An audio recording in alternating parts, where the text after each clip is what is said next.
Hi folks, welcome back to the channel and thank you very much for joining me once again.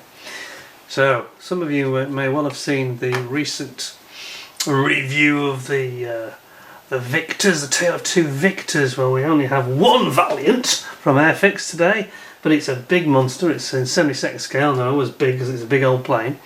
Now the Valiant's an interesting plane. It's the first of Britain's V bombers. Okay, so the first nuclear tactical strike aircraft that we had. It's the first aircraft that we had that ever dropped a hydrogen bomb in tests in the Pacific, and it also flew in anger in the Suez Canal crisis, I think, and dropped bombs on the Egyptian Air Force airfield. Unfortunately, this aircraft did have some major problems though, and it concerned the rear spar. Basically it started failing and they developed cracks, and it ended up being withdrawn very early. So by about 64, 65 I think they were pretty much being withdrawn from service, superseded by the Victor, the other V bomber, and the Vulcan, which was considered really to be the superior aircraft of the three, more manoeuvrable. But this was the first. You can see it's got that slightly early sort of look to it, slightly Canberra-ish look. But it was a fine aircraft and very nice to fly until these problems started, and they had quite a few fatal accidents. So unfortunately the plug got pulled on the plane. Whether it was design, I'm not quite sure. It was design defect or manufacturing defect or materials defect. Could have been a combination. But anyway, let's get into having a look. It looks like here we've got sort of a Pacific Island atoll, which you may be just about to get hydrogen bombed in the artwork. But let's have a look what we got. This is one of the Airfix recent releases, which I think has been made in India. Yes, it is. Made in India. Do we have a date on it? They usually tell us, don't they? I think it's about 2017-18. Let's have a look. If it will tell me or not. No, not the same. Not going to tell me. Perhaps it'll be in the instructions. But let's have a look. So basically on the side we have got, on one side end we've got, it's strange the way they do this, they flip the perspective, which means you have to flip the box over. So we've got a few variants here. We've got what have we got? Christmas Island RAF Marham. This is when they're doing the nuclear tests here.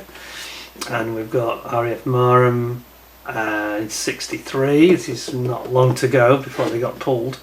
And then we've got Marham in 64, that's definitely at the end of its run. And then the earlier one here is the Boscombe Down experimental early version in 1956. So it had a run of about 11, maybe 12 years before things went wrong, which is a bit of a shame really. But let's have a look at the model. So, big box, just like the Victor was. So we've done, so far we've done the Victor, we're doing the Valiant. You can probably see where this is going, can't you? But all in good time, one thing at a time. Let's have a look. Oop. So we've got this later sort of India Airfix boxing. Now I've been told it's still sealed, this is, in its one big bag, which none of us like, but I've been told I must open it and do a proper review, so we'll do that. So we'll take the big bag out. Oh, so we've got some extras here. We've got a Montex Maxi mask. Oh, this is for the roundels, that's very good. And we've got some nice Freight Dog models. Not one I know actually, Freight Dog, that's interesting. I'll look at those in a minute. Decals. What's the extras here? Oh, nice. I did notice on the front of the box that the person that owns this got a real bargain. I think what was it, reduced from $39.99 to £25. That sign it's gone out of business, because that's a big reduction, isn't it? But that's a real bargain. £25. It's a good price. Very good price. Let's have a look. And I'll see if I can get a date for you about when it was produced. I've got this feeling it's about 2017, but I just can't be sure. No, Hornby Hoppies. It's the new generation of kits anyway, so it should be fairly decent, but it's odd that there's no date given. That's all they do tell you. Usually it's on the box, to be fair. Anyway, we'll plough on. Hornby Hobbies, no date on that either. No stencil placements. No dates. No, it's a mystery. I'm sure if you look it up on scale, mate, you'll find out it's about 2016 to 2018, so fairly recent. Let's have a look at these decals. we have here, they're pretty extensive, aren't they? Let's have a look at this. So, the Operation Grapple, that's the nuclear bomb tests here. Whoops, bit of trouble with my camera today. The batteries are going or something. There we go, Operation Grapple. XD823. You've got the high vis and the low vis RAF roundels. 207 Squadron, you've got all your full instrumentation set there for the cockpit. Got some greyhounds, it looks like here. Greyhounds? Yes, I think so. Interesting. And quite a lot of stencils, it has to be said. But these are nice, nice decals. It doesn't say who's done them. I suspect they're cartographed. They look like cartographs to me. Plenty of decals, plenty of stencils, many. Because Valiant, okay. So that's that. They look fine. There's no excessive, carry film or anything like that. We've got, as I mentioned very briefly, we've got this stencil guide, stencil placement. There's quite a few, of course. It's quite a substantial looking aircraft, the Valiant. It looks a stable plane. It's a shame about this problem with its spar, because I don't think I think in terms of its flight performance, I think it was quite a stable, sensible, easy handling, forgiving sort of plane. I just don't think that they had perhaps quite got the technology of the materials right. That's my hunch. And you've got to remember, this is in an era when the UK was at the cutting edge of technology in these kind of aircraft with the Lightning and this. But we also had a lot of problems with the other aircraft, like the Comet, of course, which had this problem with its windows because of the shape of the windows and the stress fractures around the window frames, and they started crashing. So there was things kind of rushing, new technology being rushed in and perhaps weren't being sufficiently tested. Let's have a look at what we've got in the extras department here, because these look rather nice, don't they? Cold War British, oh these are nice. This is Freight Dog models, never heard of them before, but they look superb, I've got to say. And they've got TSR2 here, my favourite, TSR2. Might be doing a video on that soon, you keep your eyes peeled. Lots and lots of markings, all the stencils and number letterings, all the low key Royal Navy and Royal Air Force of the era, the nuclear strike bombers, and of course I mentioned TSR2, that was intended to be one of those before it was cancelled. It's ironic, isn't it? You get one that was brought in that failed and one that was absolutely superb got cancelled. What can we say? Politicians get involved. It happens every time, doesn't it? Sorry, I'm going off on TSR2 now. Look, he's got TSR2 XR219, which is currently the aircraft at Cosford or Duxford. I was mixed them up because there's one at each museum. Anyway, back to the Valiant. We've got our anti-flash roundels here, anti-flash gloss white paint, anti-flash on the Buccaneer too, because the Buccaneer was nuclear capable. I like these Freight Dog models. I'm quite impressed with what I'm seeing here. This is really impressive stuff. A quality presentation. Oh, more Buccaneers on the back. Excellent. Can't go wrong with a Buccaneer. Very, very nice. Very impressed by that actually. Freight Dog models. I'm going to make a mental note. I don't know if they're a UK company. Probably are. Probably are. Beautiful extra decals anyway. Pop those back where they're safe. Moisture out. There we go. And then we've got the Montex masks. I think this is just yeah, they're just white masks for this, if you prefer to spray your own roundels, roundel type A. So I won't open those. Let's have a look at the instructions. I'll move this away. If you bear with me 1 second, because it's so big it takes a bit of manoeuvring to get the box in the right place. There we are. Right, there we go. Move those out. So far so good, looking okay. Some nice extras there that are really impressive. Now the Valiant. Along with the Vulcan and the Victor, the Valiant completed the RAF's 1950s V-Bombers trio. Of the three, it was considered the most conservative design, and as such the Valiant was the first to be accepted into the RAF service. As I said, it's quite a stable looking plane, I thought. Serving solely as a strategic V-bomber and delivering Britain's nuclear deterrent, the Valiant was the one that on May 1957 dropped Britain's first hydrogen bomb as part of Operation Grapple. Valiant was also the first of the three V-bombers ever to drop weapons in anger in the Suez Crisis, and it bombed the Egyptian airfields. Fortunately, it was also the first to be retired. After a rear spar failure on Valiant in '64, the entire fleet was inspected. After the Valiant had been switched to low-level duties, the high G manoeuvres required for this new approach to bombing proved way too much for the Valiant's airframe. So this is what I talked about in the video about the Vickers, that the Vulcan could handle these loadings and the other two couldn't really, especially this one. When the fleet was found to be suffering from serious fatigue throughout on its rear spar sections, the decision was made that they would be converted into tankers and the ground. This grounding of the fleet deprived the RAF of its tanker force till the conversion of Vickers in the late 60s, so they had to accelerate that. All but one of the Valiants were scrapped. The only surviving model today still being available to view is at RAF Cosford, just northwest of Birmingham in the UK. Okay, let's have a look. So, zoom you in. See what we have got here. And it's the usual Airfix thing. So we've got just a bit of blurb, then we've got straight into the cockpit, building your cockpit yokes, and again you've got two forward facing pilot and navigator, and then your sort of nuclear deterrent team, so to speak.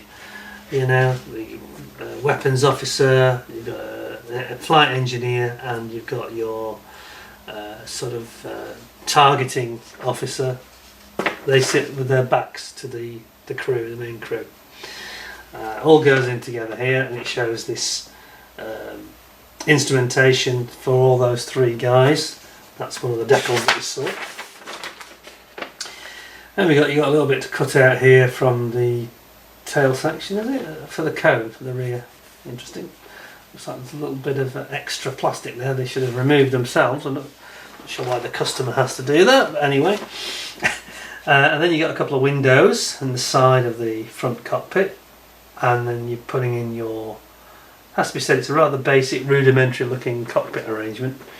Not a lot of detail there, was there? But anyway, that goes in here, and then you've got some curving going on. Then you've got your bomb bay door options, whether you have them open or closed. Nuclear bomb or conventional bombs, of course. Don't mix them up, okay. And then you've got some internal bulkheads going along here, bringing in your two sides of your fuselage together, as you can see. And then you've got a top curving piece here, and then your bomb bay, sorry, bottom curving I should say, and then your bomb bay going in there. Or you have a nuclear bomb, hydrogen bomb, or you've got conventional bombs here in different arrangements that you can have, which looks quite good. And you've got like it's a bit scary building a nuclear bomb, isn't it? Okay, so then you've got your rack arrangement, and the release mechanism is depicted there, and this whole bomb bay arrangement, which you just spent a whole page working on there, that goes in underneath, and there's like an air deflector system that reminds you of the dam busters, doesn't it, on the Lancaster. And then you bring your fuselage together and you pop it all in together, not forgetting your 22 grams at least, I'd say, of weight there. Then you've got your bomb bay doors going on, and it's advising you how to have them arranged in terms of angle, because the bomb bay doors kind of slide back, they don't open out, they slide back internally. That's how it works. Then you've got your fairings for your engines going on, and you're building up the wheel well and the intakes as well for the main wing assembly. Then you're bringing that together with the top of the wing here. bringing the whole assembly down on top of your fuselage with 2 optional nose tops, and then you've got your tailplane going in here, which sort of slides in, ailerons being built up, your jet pipes at the back going in, exhausts. You've got your tail cone, which is where I think they have the parachute, drogue parachute, to slow it down on landing. And your main gear going in on this side, underneath into the wheel wells, or closing it up with your bay doors. And then you've got your main gear being built up here. Which I'm getting you in here. There we go. Main gear going in, and the nose gear here. And your door, get your doors go on, attaching to the actual legs. And then you're actually bringing in your wheels there. Nose wheel going in, complete with doors, open or closed, you have the option of course. We have here 2, are they bombs or fuel tanks? There must be fuel tanks, I think, on the wing, additional fuel tanks. And then we have an option for the type of canopy that we're going to have here. And that goes in under the wing for there's a pitot head type of thing, aerial, and choosing which version you're going to have. I think, I'm not sure what the difference is. One is has a flash. I think one has got a much more closed up cockpit for nuclear delivery, so you don't get flash effects as much. Armageddon, isn't it? It's uncomfortable talking about it, but anyway. And then you're bringing in your various hatches going in there. Crew hatch goes on, big round door on this aircraft, and then that's kind of it really. So pitot heads going on, etc. And then you've got your Operation Grapple, Christmas Island, Blue Danube is the name of the atomic bomb. Oh, rather innocuous and innocent title for something so horrendous. And then if you have the option of the RAF Marham, again, Blue Danube atomic bomb here too. And the white Marham scheme. Or you can have the camo Marham scheme here. And the Boscombe Down, this is the early one, Boscombe Down experimental plane at the back there. Right, okay, so instructions are fairly good. It looks a bit rudimentary, doesn't it, in some places, compared to that Victor we saw. Let us crack into the bag. Bag singular, because there's only one. Just wondering what's the easiest way to open this.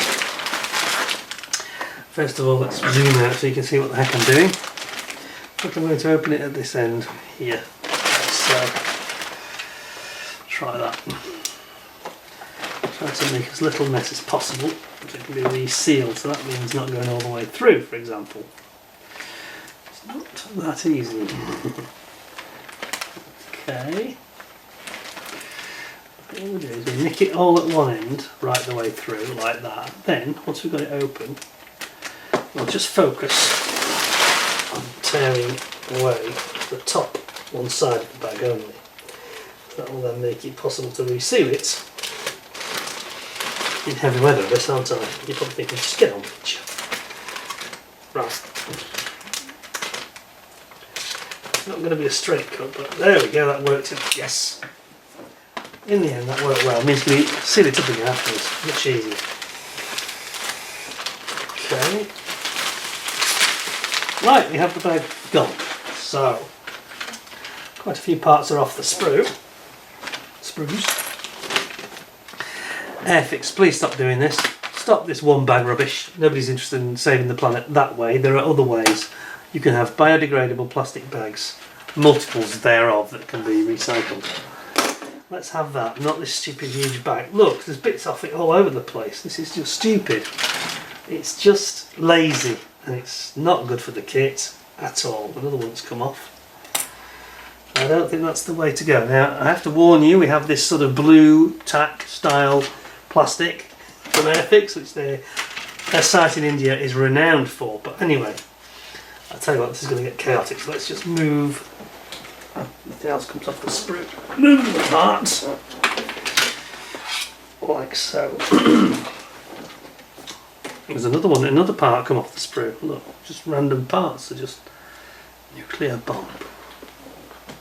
Not good. Right. Now then, let us move these random parts aside. Now if they weren't all crashing together in that bag, those parts wouldn't come off the sprue, because Airfix's sprues are pretty good. You know, they make them strong. This is a very strongly built sprue. Look at that.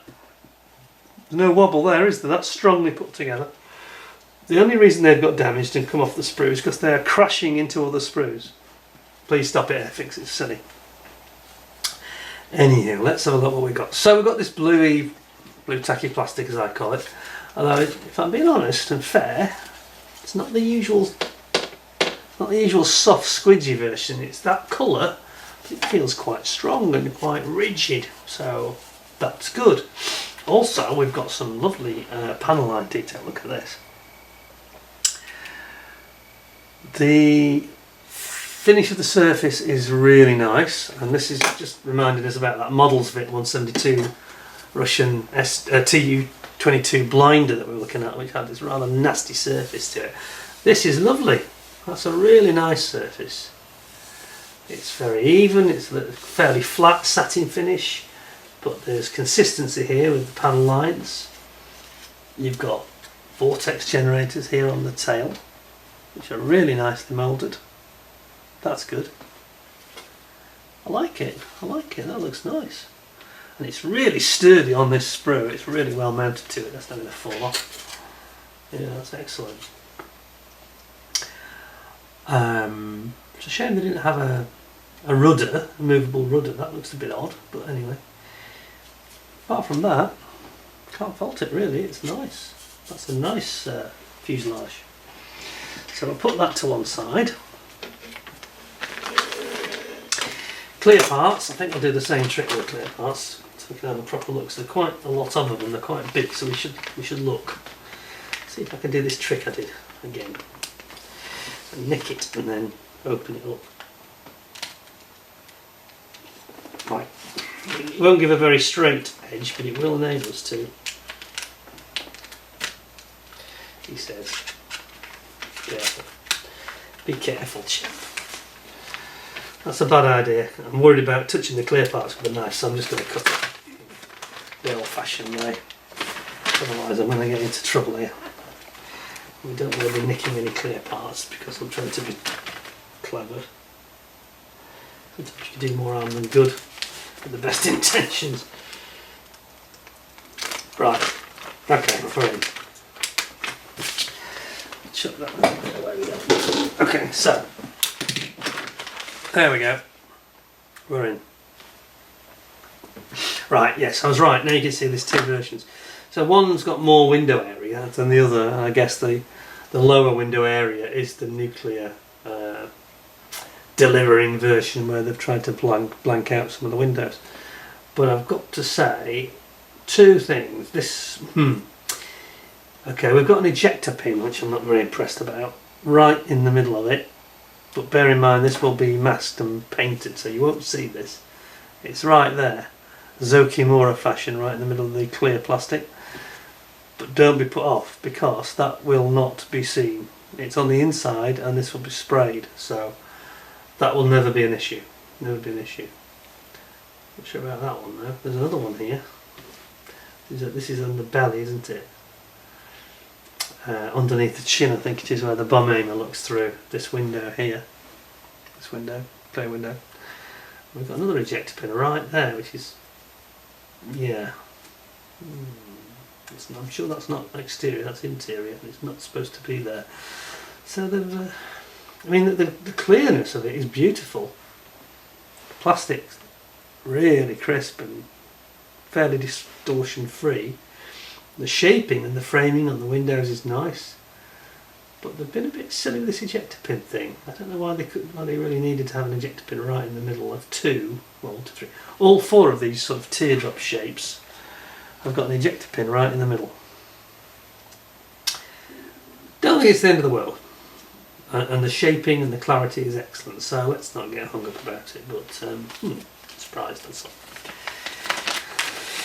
It's a nice bit of plastic, in fairness, and I'm sure once that's painted up it'll look absolutely stunning. So what we'll do with that is we'll put a little bit of tape on it. Like so, to keep it safe. And there we go. You never have too much tape. Alright, moving on. Here we go. Now then, the business end of this bomber, the bombs themselves. Again, we've got some slight damage to some of the very minor, just coming off the sprue because it's crashing against other parts, which is Airfix's fault. They're very silly. We'll stop doing that. Don't know why they continue with it. Nuclear weapon, Blue Danube. It's a huge hydrogen bomb, basically. Probably about 20 kilotons, something like that. Very nasty. Then we've got your conventional bombs here. I think they're about £250, £300 bomb. And there are, well, they're fully moulded as well. So that's it, they're full piece. 1, 2, 3, 4, 6, 9, 18 of them. 19, 20, 21. 21? That's a strange number, isn't it? 21 bombs, anyway.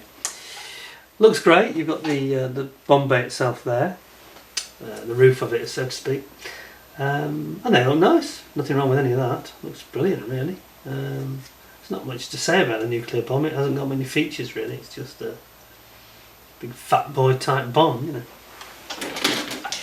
Then we have got. Big sprue this one to come out. A lot of stuff here. So we've got these underwing tanks, which have got some nice panel lines in them. Actually, they're well done. See that? Quite nicely figured. And we've got some nice weight on wheels on the. Got to be careful with this. It's a bit weak. Weight on wheels on the tyres, which is nice. Bring it in for that. Yeah. Looks pretty cool. We've got these many seats, although they're a little bit on the basic side, I'd say. There's no seat belts or anything like that. You'd have to add those yourself. We've got the wheels here, and we've got the jet pipes here. Several bulkheads. We've got the jet pipe exhaust exits here. Oops, there. And you've got this is good that Airfix do this. They're getting quite cute at this. They're putting numbers and guides on parts. Again, that's come off the sprue. Yeah, when you've got some heavy sprues like this crashing together in a box, they're going to get damaged, and this is why Airfix must stop this single bagging. Stupid. This is your aero platform that sort of creates a swirl at the back of the bomb bay. It sort of it's like a retracting door actually on the real aircraft. It sort of goes up like that. That's this bit here, and it looks very good. You know, it's a really nice, a little bit softly moulded, I'd say, but it looks pretty nice. You've got different options on the nose pieces, which you may or may not have noticed here. This is the one that was off the sprue, and these are the other two options here and here. That's the one that came off. There's a pitot head on it. You've got your engine intakes there, compressor blades, and your wheels just above, and you've got your nose wheels complete with mudguard just next to that, and then you've got the tail piece here for the drogue chute, the parachute. It's all fine, really. Nothing wrong with any of that. It's fine. No problems there really I can speak of. Just one or two parts trying to detach because they've had a tough life in the box.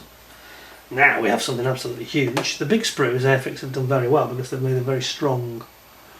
So here's the top wing and the bottom wing, complete with strakes here, and the vortex generators on the wing. It's beautiful this, it's really nicely moulded. Got a nice satin finish to it, a slightly matte finish actually. Perhaps a bit too matte actually, it could have been perhaps a bit smoother, but it's nice and consistent. The panel lines are excellent.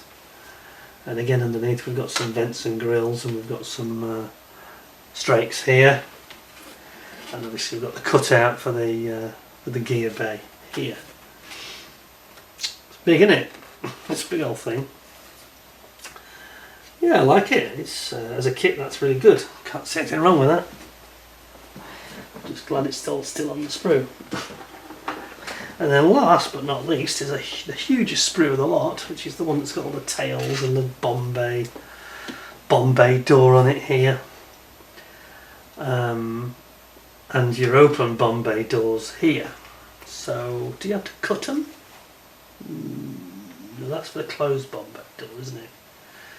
Yeah, so that's closed and that's open. So on the real aircraft it sort of opens and then goes in, so that it doesn't open like that. It opens to 90 degrees and then goes down inside. You've got your tailplanes here, you've got your ailerons here, plus the ones that are floating around loose here. No thanks to Airfix. We've got our main gear bays here. Which look nice. Bit of detail there. Not overly detailed, but okay. And you can see the inside of the bomb bay doors here, which look great. I think you've got to have the bomb bay door open. Surely on this plane, really. Showing off its bomb load. If you haven't got a strong stomach, then just avoid the nuclear weapon, obviously. And then you've got the tailplanes here. You've got some more vortex generators here on those tails. Yeah, it's okay, you know. It's a little bit simple, a little bit understated. The detail's not ultra fine, if I'm quite honest. It's not really wowing me like the Vulcan did. The Vulcan I was really amazed by. I thought it was superb, but this is a bit soft and a bit simple and a bit Matchbox-ish, you know, which is not a criticism of Matchbox, but this is 30 odd 40 years later, so it's good in places. It's really good in places, but in other places it's a bit underwhelming somehow. Just combination of the fact that they haven't packed it very well by having it in this silly big bag, which they always do, annoys everybody intensely. That has caused some damage to quite a few parts. Not serious damage, but they're just detached. I mean, you don't want them floating around like that. No reason to put it in one bag. Airfix, you're saving about 40 to 70p. Just add 70p onto the price of the kit and put it in proper bags. Yeah, it's just stupid. Sorry. It just annoys me though because it is silly, beyond ridiculous. Well, there we go. It's a nice kit. I think I love the finish. I think the fuselage, I think it'll take a wash well, so that's good, unlike that Models Fit kit we talked about, the TU22, which I don't think would take a wash too well. So there we are. It's the Vickers Valiant B.Mk.1. An aircraft sadly disappeared long before its time, really, because of these problems that it had with its main spar. But this is the thing that kept the peace in the Cold War. You know, it was the nuclear deterrent before we had Polaris, before the submarines were available. So this was what kept the peace in Europe, really.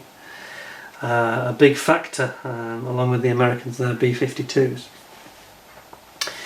It's an impressive kit. It's an impressive kit. I think I'll give it, I say 8 out of 10. One or two things that kind of really annoy me. This bagging thing is strange, and then you've got these ejector pins on the clear parts, which is a bit weird. Didn't notice, don't remember that on the Victor. So it's not as good a kit as the Victor, I don't think. But it's fairly straightforward build, not many parts, and I think it'll spray paint really well. So yeah, 8 out of 10. I think it's quite a nice kit. Wouldn't be if you fancy a Valiant, then I think this is the one to go for sure. Anyway, hope you'll give me more than 8 out of 10 with a thumbs up, and don't forget to subscribe if you haven't already to the channel. Please, if you are a subscriber, don't forget to ding the notification bell, because that will give you early warning of the next review that comes up, which you may find equally or more interesting than this one. So keep your eyes peeled, and if you have done all those things, just leave us a comment, tell me what you think about the Valiant, what you think of the kit, what your impressions are, any comments at all if you built it, for example. Always very interested to hear that. And thank you for taking the trouble to watch and comment. All that remains for me to say now is to thank you for watching. Please stay safe, look after yourselves. Until next time, thanks a lot, and bye for now.